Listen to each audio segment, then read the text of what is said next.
네. 재래 미디어 연구실 2주차 시간입니다. 생방송의 묘미입니다. 여러분들은 지금 광고가 돌아가는 동안에 누가 늦게 오는지 보셨고요. 아, 늦게 오다니. 다만 저희는 방송사나 다른 회사들과 다르게 시간을 끄는데 돌릴 광고가 무척 많죠. 네. 기추자 평론가가 왔습니다. 네, 안녕하십니까. 기추자입니다. 반갑습니다. 네, 먼저 와 계시던 분은 박영식 앵커입니다. 네, 안녕하세요. 박영식입니다. 네. 기추자의 지각의 편을 들어야 되겠습니다. 아니, 왜 지각이에요? 3시 30분 시작 아니에요? 아니, 이보게들. 게다가 이유가 있어요. 저희 지금 주변에 공사를 하고 있어가지고 주차하기가 좀 어려웠어가지고 네, 고생을 좀 하셨을 겁니다. 이렇게 몰아가니까 죄송하다는 말이 절로 나오네요. 죄송합니다. 들어오는 장면은 마치 지각 같았다. 아, 예, 죄송합니다, 여러분들. 네, 뭐 기추자 본인 탓이 아니라고 한 적은 없습니다, 제가. 죄송합니다. 네. 예, 예. 자, 고맙게도 제가 오늘 그 시간상 브리핑에서 못 다뤘던 이야기, 하지만 할 말은 정말 많았던 이야기. 기추자 평론가가 준비해 주실 거라 믿고 있었다고요. 이게 그 신뢰에 제가 보답하도록 하겠습니다. 왜냐하면 예. 저도 그렇거든요. 이 쌍방울 기소권을 보고 있을 때마다 실제로 가장 화가 나는 건 그동안 내가 이 문제에 대해서 정보를 얻기 위해서 보았던 재래 언론 기사들이에요. 맞습니다. 야, 이것들이 정말 짜고 몇 년 동안 나한테 안 알려줬구나, 많은 걸. 예. 맞습니다. 이 지금 많은 분들이 이제 녹취록이라거나 여러 가지가 이제 드러나면서 우리가 그럴 것이라고 우리 스스로 퍼즐을 맞추던 것들이 이제 좀 사실로 드러나는 것들이 있어요. 네. 근데 많은 언론들 지금 갑자기 보라고 검찰 이 녀석들이 잘못한 거라고 이렇게 기사를 쓰고 있더라고요. 근데 그리고 또 정치 검찰에 대해서 또 비판을 하는 언론들도 많이 늘어났습니다. 근데 그 얘기를 하고 싶은 거예요. 맞습니다. 정치검찰 잘못했죠. 그 잘못된 씨앗을 뿌렸던 건 정치검찰이 맞는데 그러면 그 씨앗을 물을 주고 이렇게 잘 키웠던 놈들 누구냐. 그래가지고 잘 농사를 지어서 우리 입에 집어 넣던 자들 누구냐라는 말씀을 드리고 싶은 거예요. 결국 누굽니까? 언론입니다. 평범한 악이죠. 제가 이제 이 사건 볼 때 진짜 제일 많이 생각했고, 조국 정국 당시에 일가 뭐 가로등 특혜 수주 사건 이런 것 때 정말이지 모든 재래 언론이 이런 식이에요. 검찰이 저기다 물 주라고 물을 주면 들고 가서 물을 줘요. 그게 기사죠. 네. 그래서 많은 정치부 기자들과 법조 출입 기자들이 우리는 거기서 준 물을 들고 가서 부은 죄밖에 없다 정도의 마인드를 언제나 가지고 있죠. 네. 그리고 사실 그 기자들끼리도 기사가 사실상 담합되는 경우들이 많이 있습니다. 그러니까 같은 소스를 가지고 여러 기자들이 공유를 하기 때문에 저도 실제로 아까 말씀하신 그 일가 재판에 들어가 본 경험이 다수 있어서 그래요. 끝나고 나오는 찰나에 이제 타사 선배 기자들에게 마치 어미새를 따라가는 이 아기 새들 마냥 선배 이거 어떤 내용이에요 물어보고 그죠. 기자들한테도 기자가 배급받죠. 타사 선배 기자가 알려주는 대로 기사가 마사지 돼서 나오는 경우 이런 것들은 제가 실제 경험을 했기 때문에 그런 것들의 한계가 있는 거죠 결국엔. 조금 있다가도 해야 되는 얘기 중에 하나의 코드인 게 그래서 그 안에 들어가서 인싸가 되면 내가 본 걸 쓸 생각보다는 남들이 쓴 거에 비해서 내가 얼마나 안 틀린 걸 썼나 내가 얼마나 삐져나오지 않은 걸 썼나 하고 스스로를 검열할 때가 꽤 많습니다. 하나의 기준점이 돼주는 거죠. 네. 맞아요. 다른 언론이 쓴 것이 다른 또 생산되는 기사의 기준이 된다고요? 뭐 그렇다고 볼 수 있는 거죠. 어머나. 그리고 내가 딱히 기준이 없다고 하면 기준을 마련해주는 타사 기자들도 있는 거고 타사 선배 기자들이 있는 거죠. 물론 같은 출입처를 공유하니까. 네. 현장이라거나 본인들이 취재한 내용이 기준이 돼야 된다는 건 이거 그렇게 본다면 현실과는 너무 괴리된 좀 따분한 이야기가 되겠네요. 아무튼 우리가 이 얘기를 하는 이유는 어저께부터 김성태 씨의 녹취록이 나왔기 때문입니다. 네, 맞습니다. 이재명한테 이재명 돈 안 줬다. 네. 정확합니다. 쌍방울 대북송금 사건 전제가 이제 흔들려 버리는 상황인데 사실은 이 얘기는 많은 사람들이 했었습니다. 근데 그런 녹취가 나온 거 공개된 거죠. 김성태가 구치소에서 측근에게 이렇게 말합니다. 이재명에 돈 준 사실 없다. 검찰이 기소권 갖고 장난친다라는 이야기가 나왔는데 이제 그 관련 기사를 이제 이재명 대통령이 구 트위터 현 X에다 공유를 하고 이제 그렇게 이런 식으로 장난치면 안 된다. 이거는 뭐 강도나 뭐 그런 것보다 더한 거다라는 취지의 글을 올리셨어요. 이제 그러면서 제가 요 얘기를 오늘 가져와야겠다 생각을 한 건데요. 지금 방금 말씀드렸던 발언이 사실이면 이제 언론이 아까 앞서 말씀드렸듯이 국민한테 전달했던 거는 이제껏 그들이 그렸던 그림과는 정반대가 되는 겁니다. 그래서 왜냐하면 몇 년 동안 지난 언론 보도 쫙 살펴보면 이런 식으로 설명을 한 거죠. 그냥 크게 제가 너무 많은 언론들이 다 함께 했기 때문에 이거 다 가져올 수는 없었습니다. 제가 사랑하는 조선일보를 이제 제가 중심으로 말씀을 드릴 건데요. 저는 좋아요. 너무 사랑해요. 그러니까 이럴 때 대표로 맞으려면 평소에 제일 나빴어야죠. 아이, 맞습니다. 그래서 이 키워드 3개로 한번 말씀을 드릴 수 있겠습니다. 일단 이재명이라는 사람을 먼저 키워드 하나, 그리고 대북송금으로 이어집니다. 네. 그리고 뇌물로 이어집니다. 이 세 키워드로 이제 막 제목을 만들어내는 거예요. 북 이재명 뇌물. 맞습니다. 일단은 뭐 제목 지금 화면에 나가고 있는데요. 뭐 김성태가 이재명 방북을 위해서 300만 달러 송금을 했다거나 뭐 북에 얼마를 보냈는데 검찰이 이재명을 뇌물 혐의로 기소 검토를 하고 있다거나 불법 대북 송금 피의자 제3자 뇌물 혐의라거나 이런 식의 단어들을 쓰는데 일반 보통의 사람들은 이거를 그렇게 꼼꼼하게 본다거나 그러진 않고요. 그냥 이미지를 머릿속에 그리는 겁니다. 그래서 이 세 제목을 쭉 보면은 머릿속에 이런 서사가 그려지는 거죠. 아, 이재명이라는 사람이 북한 돈 보내는데 관여했구나. 아, 이거 뇌물이구나. 뇌물 사건인가 보네. 요 정도 이미지가 굉장히 오랫동안 만들어지는 거죠. 그래서 저는 이제 또 사랑하는 TV조선으로 한번 들어가 봤습니다. 네. 네, 화면 자막이 크게 적혀 있어요. TV조선 특인데요. 뭐가 눈에 딱 보이십니까? 고맙다 말해. 맞습니다. 여기 고맙다라는 이 한마디가 자막이 꽝 생겨져 있는데요. 이 마찬가지죠. 여기를 딱 보면 대북 송금 약속을 했고 이재명 통화 그리고 고맙다. 요 장면이 머릿속에 쫙 그려지게 되는 겁니다. 그러면 아니 제가 뭐 일개 박영식 앵커하고 통화를 하고 끊을 때도 고맙습니다 하거든요. 대평론가의 일개라니요. 아까 그래요. 잘못 넣었습니다. 일개 통화를 할 때도 죄송합니다. 예. 왜냐하면 이게 제가 시비를 걸고 싶은 게 우리는 이 잔상을 위례신도시 재판 때 들었단 말이에요. 아, 맞습니다. 이재명 시장을 지목하면서 이재명 도지사를 지목하면서 윗 어르신이라고 말했는데 이 문제에 대해서 남욱은 내가 한 말은 위례신도시였다고 했잖아요. 진짜 대단하지 않나? 고맙다를 가지고 무슨 장난을 칠지 어떻게 알아? TV조선이. 정말 맞습니다. 그래서 네. 요게 이제 자연스럽게 머리에 그려지면은 아, 대가성 송금이 되는구나 이렇게 머릿속에 그려지는 거죠. 네. 그래서 제가 믿고 있는 설마 KBS는 아니 그러겠지. KBS로 가보겠습니다. KBS 같은 경우에는 뭐 이런 식입니다. 뭐 쌍방울 지금 나오는 화면과는 다르지만 쌍방울 대북 송금 이재명 기소 제3자 뇌물 혐의라거나 네, 이게 글자 제목이었습니다. 네. 제3자 뇌물 판단 이유는 이재명, 김성태 통화 뭐 이런 식의 것들이 있는데 저는 이제 이걸 영상으로 다 살펴봤습니다. 어떤 것을 자꾸 강조하는가를 보면요. 검찰은 북한에 보낸 얼마가 이재명 방북 스마트팜 사업비로 본다라는 요 멘트가 자꾸 반복됩니다. 아, 그죠. 우리 기본 스킬 하나를 익히고 지나가야죠. 처음부터 끝까지 따옴표로 만들어진 정치 관련 기사는 검찰의 말. 맞습니다. 이죠. 제3자 뇌물이라고 판단한 이유는 이재명과 김성태의 통화 내용 때문이다는 다 검찰의 판단이잖아요. 네, 맞아요. 그게 제목이 된다. 맞습니다. 그럼 재판부는 김성태 진술 신빙성을 인정했다라는 멘트 또한 반복이 되죠. 그래서 이게 뭐 하루 이틀이 아닙니다. 수년 동안 반복되고 반복된다. 그러면 사람들은 이렇게 받아들이게 돼요. 아, 이재명 대북 송금 사건 핵심 인물이구나. 아, 이재명 구린 구성 많구나.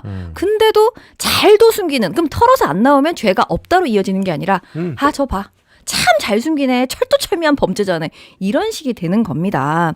그런데 지금 김성태 입에서 나 돈 준 적 없어 라고 얘기가 나왔다. 녹취가 그렇죠. 나왔다 하면 이제 언론이 이때까지 그려왔던 수년 그려왔던 그 그림과 이제 충돌 지점이 생기는 거죠. 그래서 제가 이제 이거는 제가 기회가 생길 때마다 떠들어대는 건데 방금 UMC님이 잠깐 말씀을 하신 건데요. 이제 기사를 볼 때 이제 어떤 사건 누군가를 좀 나쁜 사람이 등장했어요. 그러면 그냥 뭐 살펴보고 나쁜 짓을 했으면 욕을 먹어야겠죠. 그러나 기사를 볼 때 이렇게 보시면 됩니다. 스타트에 누구 얘기인가를 봐야 돼요. 제가 이제 늘 아까 말씀드렸죠. 네, 맞습니다. 누구 말인가? 정리를 해보면 가장 흔한 방식 검찰에 따르면 그리고 익명을 씁니다. 검찰 관계자는 누군지 모릅니다. 그리고 검찰을 주어로 쓰죠. 수사팀은 아니면 우회적으로 법조계에 따르면 아니면 수사 당국은 이게 굉장히 뭉뚱그려서 표현을 합니다. 그리고 마지막에 검찰은 보고 있다, 판단하고 있다. 자, 이런 식의 문장으로만 그 기사가 채워져 있다. 그러면 그냥 검찰 대변제라고 보시면 됩니다. 그죠. 템플릿이 어떻게 생겼는지와 그걸 어디서 찾으시면 되는지를 알려드립니다. 이것만 기억하셔도 편하실 거예요. 물론 10월 이후부터는 검찰은이라고 시작할 수 있는 기사를 쓸 수 있는 사람은 아무도 없겠지만. 아유, 저런. 네. 그래서 수사가 시작되는 순간 이미 여론 재판은 뭐 시작되는 경우가 많은 거죠. 그리고 제목도 아까 제가 말씀드렸지만 사실처럼 혐의가 아니라 이미 뛰어넘어서 사실로 되어 버린다는 거. 혐의가 사실이 되었다. 맞습니다. 그리고 세 번째로 가보면 저는 아직도 이 재래식 언론이 갖고 있는 힘을 어디서 찾냐면 물량 공세가 가능합니다. 그렇죠. 같은 그 의혹을요. 아까 말씀드렸듯이 검찰발 이야기들을 이렇게도 만들고 세모로도 만들고 네모로도 만들고 동그라미도 만들어서 막 폭격하듯이 물량으로 쏟아집니다. 그러면 사람들이 어떤 데서 이제 그 요약해서 이렇게 전달해야 되는 브리핑하는 데서도 그걸 다룰 수밖에 없는 거예요. 그래서 그렇게 확대 재생산되고 상호 증폭이 되는 거죠. 검찰과 언론이 막 핑퐁하듯이. 그래서 막 계속 더 커진다거나 해야 될까요? 그래서 결국은 진짜 본질을 찾아간다기보다는 그렇다고 하니까 그렇게 되어버리는 겁니다. 서초동에서 점심 먹는 기자들은 아침에 타전을 할 때 이미 뇌물죄 제3자 뇌물로 기소라는 기사를 다 썼어요.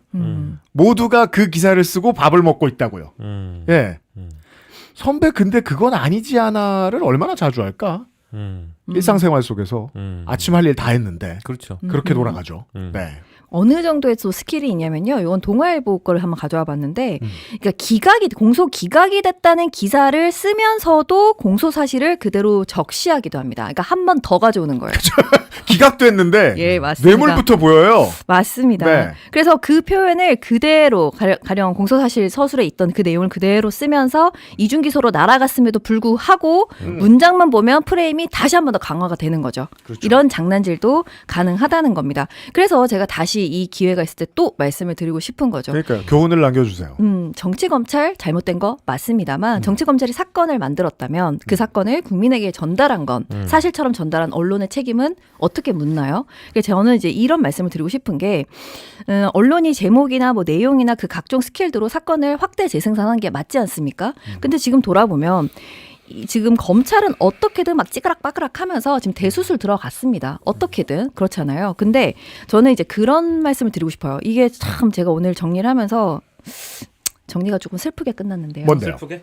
슬프게 끝났습니다. 왜냐하면 그들은 수술을 당하고 있기 때문에 어떻게든 좀 변화가 생길 겁니다. 검찰, 정치 검찰들은. 그런데 언론은요. 일단 본인들이 저질렀다는 그 자각이 없습니다. 자각이 없으니 반성할 수 없죠. 반성이 없으니 발전이 없습니다. 발전이 없으니 또 이 짓을 하겠죠. 네. 그러니까 결국은 죽는 거 말고는 답이 없겠다라고 결론을. 그냥 죽으라고요? 예. 죽어버려라가 결론입니까? RIP 와. 재래 언론이라고. 네. 죄송합니다. 저의 도널드 트럼프에 대한 견해와 같은 견해를. 아무리 생각해도 안 될 것 같아요. 얘는 죽는 거 말고는 답이 없겠다. 그래서 제가 희망편 2개만 예. 가장 중요한 얘기를 다 해주셨기 때문에 센 사람들이 센 거 좋아하면 주변에 세다고 생각하는 사람들하고 친해집니다. 네. 근데 그 중에 누가 약해지죠? 그러면 걔를 버리면 그냥 얘기가 끝나느냐? 아닙니다. 이 이너서클이 같이 약해진 기분이 듭니다. 이건 실제로 심정이기도 하지만 심증이기도 해요. 지난주에 마크롱 대통령이 우리 핵 개발합니다 해가지고 일면에 딱 올라왔습니다. 예. 왜요? EU가 영국을 버린 다음에 핵을 가진 나라가 아무도 없어서 약해진 기분이 들었거든요. 저는 언론이 검찰이라는 우군을 잃은 것이 언론에게 이미 심정적인 타격일 거라고 봅니다. 저도 동의합니다. 네. 국수본에 있는 사람 지금 친해진다고 해서 몇 년 뒤에 어디 경찰서 개장 가 있을지 모르거든요. 그렇죠. 예. 넓은 조직에게 권력을 주라는 건 권력이 무진장 분산되기 때문이에요. 이 취재원하고 채널A 이 어쩌고 전 기자와 한동훈처럼 쿵짝쿵짝하면서 오랫동안 친하게 지낼 수가 없습니다. 그 확률이 많이 낮아져요. 그렇죠. 네, 실제로 검찰 개혁은 일부분 언론 개혁입니다. 맞습니다. 좋은 얘기 그거 하나. 그리고 요즘 이런 얘기가 있더라고요. 이재명의 잘 보이는 손. 그 경제를 움직이는 원리에 대한 얘기죠. 그러니까 이재명이 잘 보이게 여기저기 두드려 패놓으니까 경제가 이렇게 잘 돌아간다는 얘기를 합니다. 자유시장의 업계들이 그냥 가격도 정할 수 있는 거지 폭리를 취한다고 뭐라고 하면 어떡하냐? 라고 하는 사람 별로 없죠? 예. 하지만 한 곳에서는 이런 얘기도 합니다. 정치 권력을 너무 무섭게 쓰는 거 아니야? 저는 그렇게 답하고 싶은 겁니다. 정치 권력은 있으니까 쓰게 돼 있거든요? 여기 왜 방영철이었습니까? 김성태였습니까?의 그 금고지기 하는 김모 씨라고 있습니다. 이 사람이 월급 갖고 갑질하는 거나 기소권 갖고 갑질하는 거나 똑같다고 하잖아요. 근데 그 기소권 가지고 갑질하던 박상용 수석 검사가 살이 빠진 것 같다고 방영철 씨에게 얘기한 게 방영철 씨 아내가 그게 이번에 공개된 녹취 아닙니까? 저는 생각했습니다. 박상용은 이재명을 꼬린시키기 위해서 무던 노력했던 필드 최전선에 있던 검사인데 왜 살이 빠졌지? 자기 스스로 노력할 때는 살 안 빠집니다. 스스로는 스스로의 칼로리를 조절할 수 있어요. 누가 위에서 찍어 눌러가지고 살 빠진 겁니다. 스트레스 받아가지고. 아 거기까지. 윤석열은 정치 권력이 기세등등할 때 그 힘을 여기 썼다고요. 그거보다는 재분회사 족치는 게 훨씬 낫지 않습니까? 네. 위로를 드리면서 자, 저 스스로 최대한 솔직하게 시청자 여러분께 말씀드리겠습니다. 제레 미디어 연구실을 시작하면서 한 가지 우리 이제 두 분의 패널들에게 제가 어렵게 모신 패널들에게 주의사항을 전달해 드릴까 말까 하다가 그냥 덮었습니다. 우리 어떤 얘기는 그냥 덮어요. 힘드니까 라고 말씀드릴까 말까 하다가 두자. 일이 생기면 한번 보자. 네. 박영식 앵커가 2주 만에 제가 걱정하던 걸 역시 히트제족입니다. 이제 XSFM 떠야 됩니다. 이제 갈 때 됐습니다. 네. 갑시다. 하지만 여기까지 듣고 나면 우리 시청자들이 박영식 앵커가 XSFM을 떠야 된다고 생각할 수도 있습니다.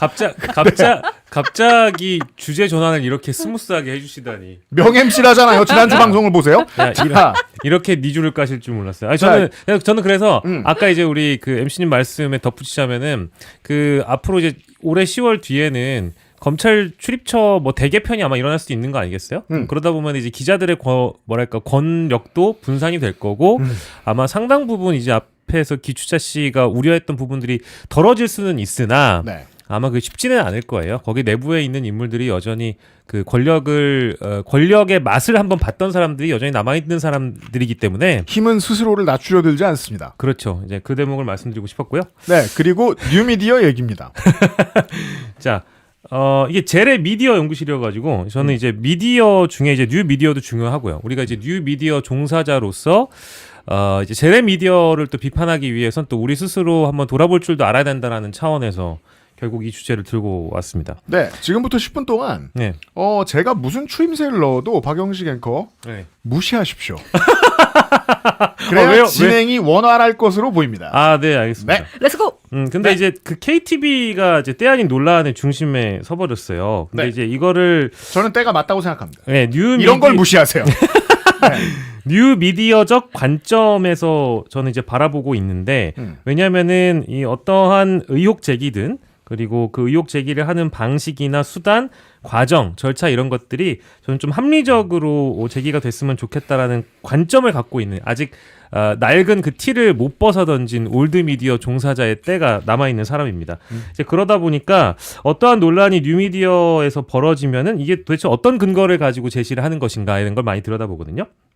근데 하필이면은 3월 2일에 이제 대통령이 3월 1일에 이제 필리핀 싱가포르 순방을 하러 비행기를 타는 장면이 서울공항에서 찍혔는데 거기에서 이제 이 KTV 이매진 채널에 올라온 무편집 풀영상이라는 이 영상이 정청래 대표와 그 이재명 대통령이 악수하는 장면이 패싱됐다라는 이제 논란이 제기가 됐어요. 근데 이거는 뭐 다양한 유튜브 채널로부터도 또 제기가 됐지만 사실 앞장섰던 것은 이제 가장 대형 미디어라고 볼 수 있는 김어준 겸손은 힘들다 김어준의 뉴스 공장에서 논란이 좀 발화가 된 겁니다. 그때 이제 첫날 비교할 때는 KBS의 풀단 화면하고 비교하면서 왜 삭제되고 편집되었는가에 대한 이제 의문을 제기를 한 정도였고요. 근데 이제 3월 4일이었습니다. 이제 어제였는데 어제 같은 경우에는 KTV 나누리 아카이빙이라는 것이 있어요. 원본 영상을 담는 거거든요. 원본 영상이니까 로우 데이터라고 생각하시면 되겠습니다. 네. 로우 데이터의 그 원거리 촬영 영상, 그러니까 근거리 촬영 영상본이 하나가 있고요. 원거리 촬영 영상본이 하나가 있는데 원거리에 이재명, 정청래 악수 장면이 담겨 있다. 이제 새로운 발견이라는 식으로 일단은 제기를 했어요. 예, 내가 이제 근거로서 제시한 내용은 바로 이것이다라고 제시가 된 것인데 그러면서 이걸 편집할 필요가 없는 화면이었는데 안 찍혔다고 말할 이유가 없지 않느냐라면서 이제 의혹을 다시 제기를 한 겁니다. 이게 이제 어제였고요. 이제 오늘 같은 경우에는 저도 아침 방송을 또 모니터링 할 수밖에 없었는데 오늘 오기 위해서. 네. 근데 오늘 같은 경우에는 결국 결론이 어떻게 났냐면 이런 식으로 편집되는지 사실 우리는 알지 못했다.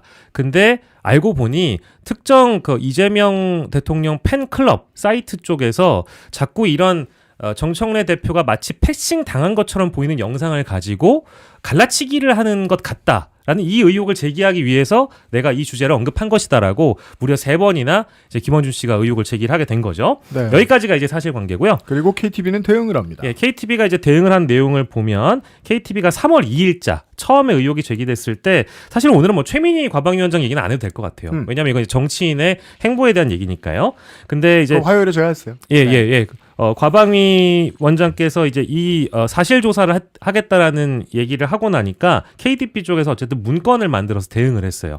KTV 이매진 싱가포르 출국 장면 제작 상황 보고에서 촬영 내용, 제작 내용, 촬영 상황 뭐 KTV 영상이 풀단 화면하고 다른 이유 이런 것들을 이제 밝혔거든요. 근데 거기 내용에 보면 아까 이제 김어준 씨께서 언급하셨던 스케치 풀샷에는 민주당 당대표의 모습이 확인되나 인파들로 인해 대통령과 영부인의 모습이 가려지는 상황으로 사용에 어려움이 있어서 제작본에 미반영이라고 밝힌 날짜가 3월 2일이었습니다. 근데 3월 2일에 이미 밝혔는데 이게 추가적으로 이틀 동안 또 논란이 되어버린 거예요.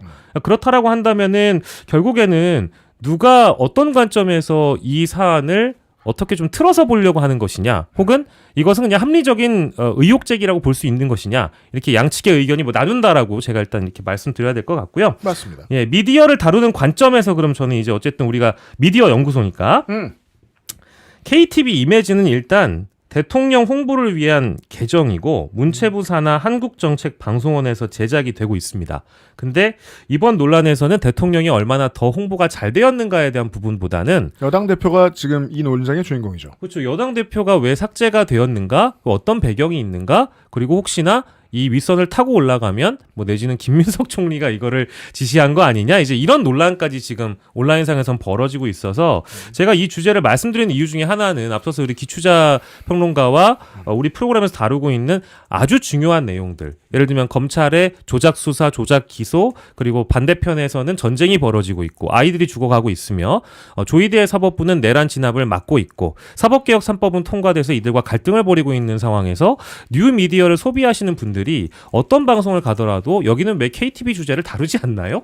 이런 의견들이 많이 넘쳐나고 있는 상황이라. 아, 그래요? 방송에 출연한 다른 데서는 그래요? 그게 너무 심하더라고요. 아, 예. 다행이네. 우리 방송 그 정도는 아니어서. 아, 그렇습니까? 예. 예, 혹은 그래서 반대로 생각하고 계세요. 이 얘기를 한다고? 네. 네. 예, 그래서 어쨌든 우리가 정당한 의혹 제기라고 이제 우리가 치더라도 이 의혹 제기는 결국 누구를 위한 의혹 제기이며 누구를 위해서인지란 질문을 좀 우리 스스로 던져볼 필요가 있다고 생각을 하고요. 그리고 마지막으로는 이 의혹 제기의 방식이나 합리성에 대해서 꼭 말씀을 드리고 싶은데, 이게 이제 뉴미디어에서 늘 발생하는 문제 지점 중에는 약간 우리 제레미디어 연구에서 많이 다뤘던 내용들과 동일한 지점들도 있어요. 예를 들면 제목 장사라든지 하나의 사안을 침소봉대해서 크게 부각을 시킨다든지, 마치 대단한 발견이 아닌데 대단한 발견처럼 포장을 해서 이 사안을 반드시 중요한 것처럼 포장을 하려고 하든지, 이런 대목들은 우리가 좀 더 면밀히 들여다봐서 뉴미디어가 제레미디어를 비판할 때 동일한 관점으로 우리 스스로도 비판할 줄 알아야 된다라는 맥락에 주장을 하고 싶어서 요 내용을 가져왔다고 보시면 되겠습니다. 그리고 네. 앞서 얘기했던 어쩔 수 없이 이제 그 대단한 인물이 언급이 됐으니까 김어준 씨는 유튜버가 아닙니다. 언론사의 이제 사주라고 봐야 될 것 같고요. 당연합니다. 유튜버라고 말하는 건 재래 언론의 악의적인 표현입니다. 그렇습니다. 그래서 청와대에 출입 기자를 넣고 있는 네. 엄연한 언론사이기 때문에 하필이면 또 이 논란은 김어준 씨의 입을 통해 엠바고 2주짜리 징계를 받고 난 상황에서 그 과정 속에 이 문제가 발생했다면 뭔가 좀 성찰하는 시간이 필요하지 않을까라는 문제 제기였습니다. 아, 그런 맥락으로 볼 수도 있군요. 그렇죠. 그건 합리적이네요. 왜냐하면 제가 오늘 말씀드리고 싶었던 것도 결국 언론인도 정치적 주체예요.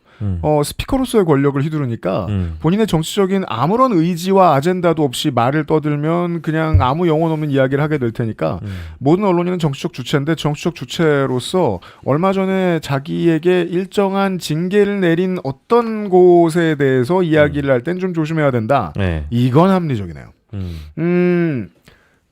이거 꺼내놓고 얘기해드리는 건 제가 오늘 아침까지 계속 고민했습니다. 딴 거 하시자라고 할까 하다가 제가 라디오 방송 진행하던 첫날의 기억이 나는 거예요. 제가 다 브리핑을 써갔거든요. 네. 라디오 PD들은 어떻죠? 딴 사람이 한다 그러면 좋아하죠. 네. 그래서 저의 견해가 뭔지 아무것도 모르는 상태에서 다 받으시고 그분이 이제 그때 아마 그 브리핑 해주시는 분이 서울신문 기자셨는데 상당히 보수적인 분이셨는데 그분도 놀랬고 PD님도 놀랬나 봐요. 그래서 근데 이제 2시간 동안 생방을 해야 되니까 갑자기 안 들어도 웃긴 것 같은. 놀란 상태로 2시간 있어야 되잖아요. 그리고 나서 담배를 피러 갑니다. 네. PD는 담배를 못 끊습니다. 반드시 대화를 해야 되니까. 그래서 저한테 정말 네. 무서운 것을 보았다는 듯이 네.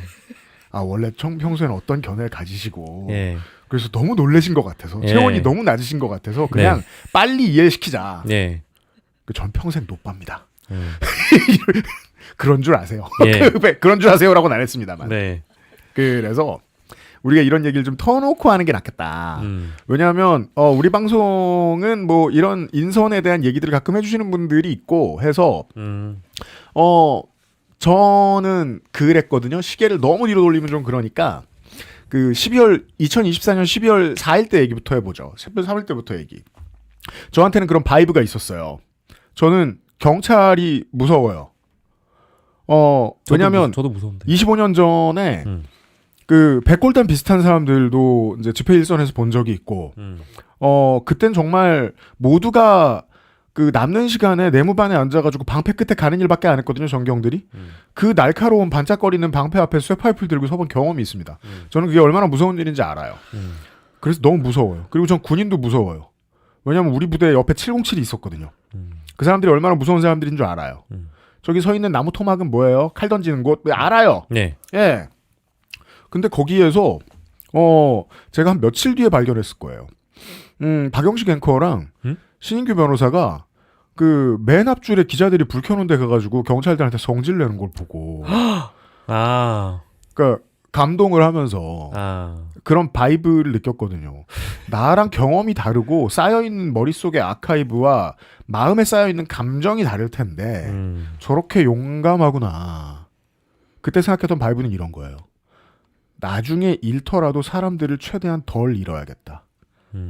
이 내란을 이겨내기 위해서는 혹은 앞으로 민주사회를 유지하기 위해서 그리고 제가 오피셜하게 내 마음속에 이 바이브가 끝났다라는 느낌을 받았을 때는 이현주 의원의 합당반대 성명을 들을 때였어요. 그건 왜 그렇죠? 저쪽에서 끝냈네? 라는 생각이 드는 거예요. 이제부터 공식적으로 내란 극복 정국을 끝내고 여당 주도권 정국이다라는 싸움의 신호로 보였거든요. 여기서 바이브가 중요합니다. 경험이 중요하고 감성이 중요해요. 왜냐하면 이게 싸움의 연장선입니다. 예. 당권 경쟁이라고 하는. 근데 모든 싸움은 두 사람 간의 싸움이든 10,000명 간의 싸움이든 모든 싸움은 심판이 수천만 명이 필요한 어려운 로켓 사이언스입니다.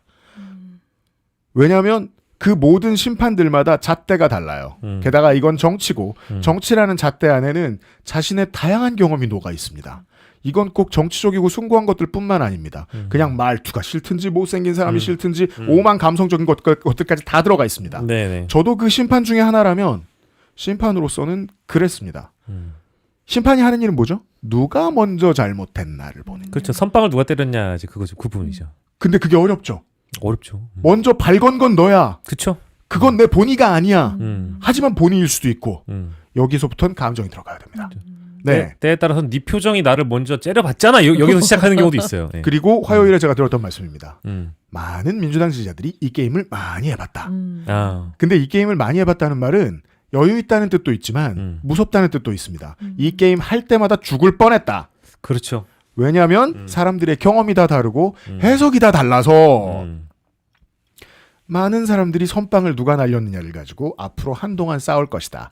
대신 소재만 조금씩 갈겠죠. 지난번엔 합당, 이번엔 KTV, 사실은 그 전에 뉴이재명도 있었고요. 뉴이재명도 있을 거예요. 맞아요. 그러니까 뭐 예를 들어 저 같은 사람은 그러니까 뭐 예를 들지 맙시다. 이렇게 얘기할 거예요. 최대한 쉽게 최대한 적은 이름을 말하면서 정리해 봅시다. 네가 이낙연이다 싸움이 지속될 겁니다. 아, 네. 그리고 저는 네. 12월 3일에 느꼈던 바이블을 잃지 않는 게 무엇보다도 1번입니다. 이 싸움을 통해 누군간 또 걸러집니다. 저는 프로레슬링을 좋아하기 때문에 김남훈 씨랑 아직도 만나요.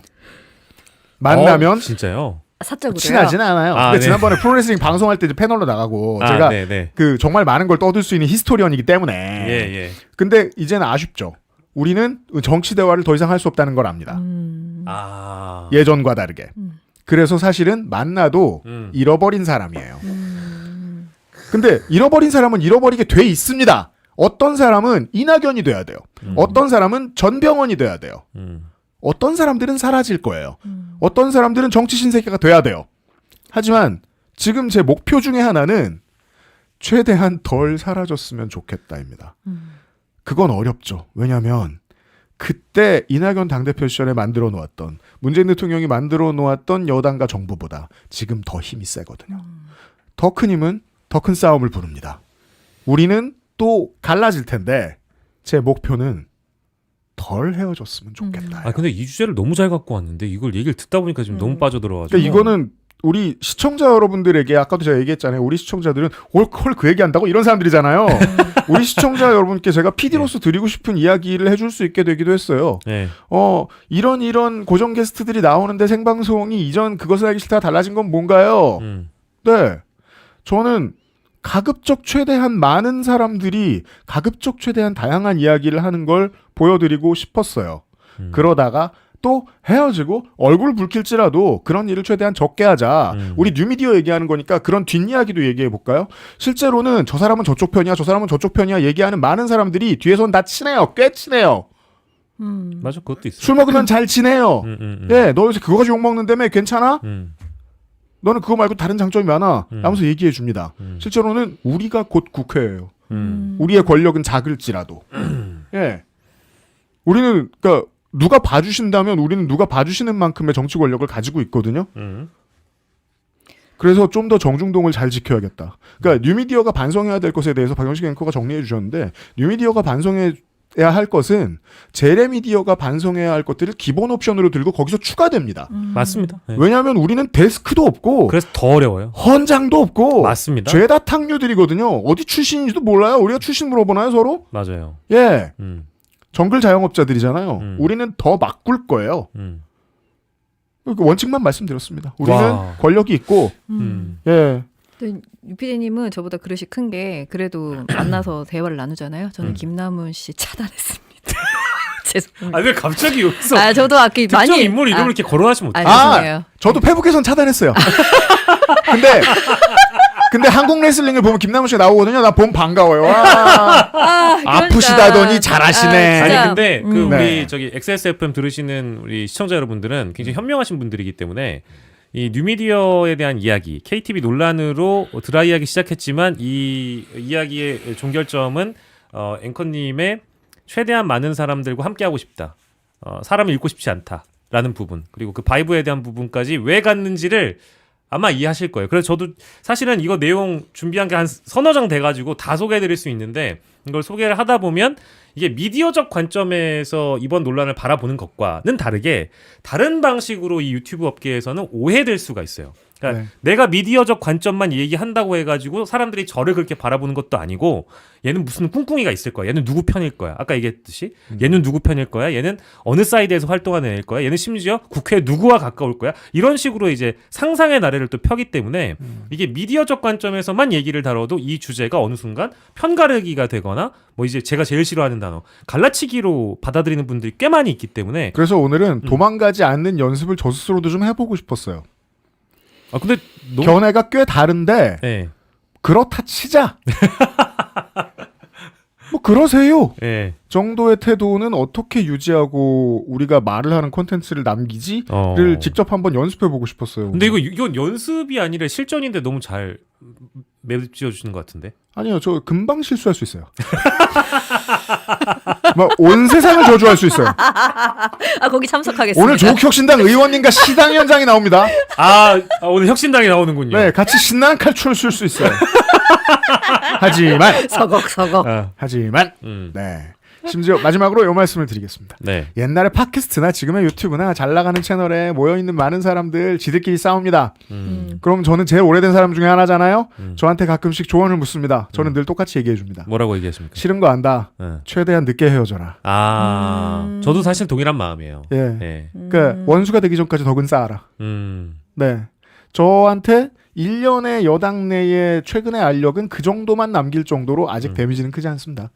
네. 그리고 그러니까 뉴미디어는 재래 언론보다 훨씬 투철하게 하지 않으면 너무 싸 보인다. 네. 그래서 요거 하나 받아가지고 제가 마무리하고 싶은 얘기는 네. 이제 뉴미디어에서 활동하시는 분들 특히 이제 많은 소비자들이 찾는 방송국일수록 영향력과 등치되는 거잖아요. 비례하는 거잖아요. 영향력이 이제 크다는 얘기는 책임의 이름과도 동일한 것이고 네. 아까 얘기했던 대로 이제 많은 언론사들이 아까 우리 저기 소개해드렸던 민들레 같은 경우에도 결국 이제 청와대 출입 기자를 하게 됐습니다. 네. 그렇게 되면은 더 큰 사실 책임감을 가지고 활동을 해야 되는데 대부분 뉴미디어에 출입하시는 기자들이 속해 있는 유튜브 채널들이 과거에 이제 유튜브적 속성을 버리지 못하고 어떻게 하면 뭔가 좀 관심을 더 많이 끌어서 조회수를 쌓을까 이런 방식의 어떤 뭐랄까 폭로성 네. 이런 컨텐츠가 아니라 실제 조금 더 아까 이제 앵커님이 말씀해 주셨던 레거시 언론을 뛰어넘는 섬세함 그리고 꼼꼼함 이런 것들을 통해서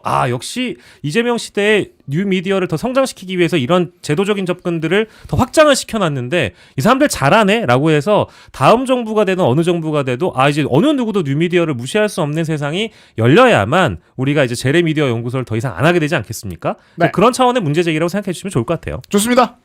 박영식 앵커 잘하고 있고 민들레도 잘하고 있습니다. 두 분 수고하셨습니다. 기추저 잘하고 있습니다. 네, 자, 고맙습니다. 다음 주에 예. 뵙겠습니다. 네.